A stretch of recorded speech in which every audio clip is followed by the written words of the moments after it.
Tips আর মশার কামড় খাইছো আমার এই দিক থেকে এদিকে লইয়া গেছে মশার কামড়ে তো বাঁচানো লেগে ওটারও খাই দিয়েছে আর মশা টাঙাইল ভয়তা। তো বন্ধুরা আজ মহালয়ার দিন ভোর 5টায় আমরা রওনা দিলাম মাতাবাড়ির উদ্দেশ্যে। একদম গল্প করতে করতে চলে গেলাম। তো দেখো মাতাবাড়িটা নতুনভাবে সাজিয়েছে।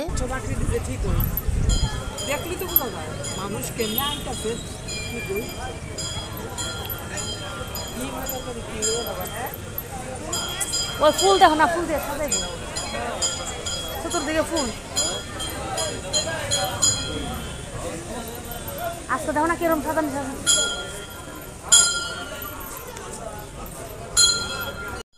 কচ্ছপ আকৃতির মন্দির একদম তৈরি হয়ে গেছে, আর তাই রাজ্যে আসছেন আগামীকাল প্রধানমন্ত্রী, এসে উদ্বোধন করবেন।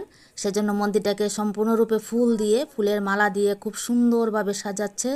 আর দেখো সাজানোর কাজ চলছে, আজ সারা রাত্র সাজাবে। তো আমরা সকাল 6টা নাগাদ লাইনে দাঁড়িয়েছি পুজো দেব বলে।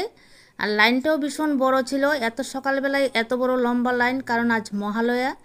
তো মহালয়ার দিন সকাল সকালে এত ভিড়, প্রচণ্ড লম্বা লাইন। তো আমরা লাইনে দাঁড়িয়ে আছি। পূজা শেষে এবার আসলাম মায়ের দর্শন করতে। দেখো সেখানেও প্রচণ্ড ভিড়।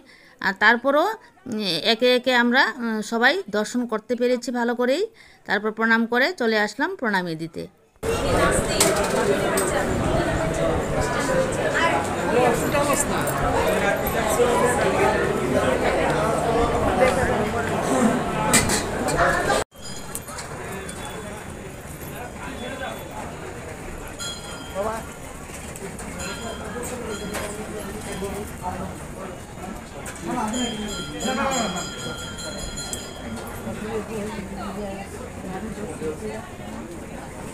মন্দিরের এই নতুন কচ্ছপ আকৃতি দেওয়ার জন্য মন্দিরের নিচের দিকের চারিপাশ যখন ভেঙে ফেলা হয়েছে, তখন কত লোকে কত কিছুই না বলেছিল মায়ের মন্দির ধ্বংস করে ফেলছে এই সেই। ওদেরকে অনুরোধ করছি একবার গিয়ে দেখে আসুন আর বলুন মন্দিরটা এখন কি হয়েছে।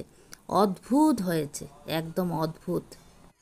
তো এবার আমরা মন্দির থেকে নিচে নেমে আসলাম। প্রধানমন্ত্রী আগামীকাল আসছেন বলে প্রচুর কাজ চলছে। সারা দিন রাত্র এই মন্দিরের সবটা ফুল এবং ফুলের মালা দিয়ে সাজানো হবে।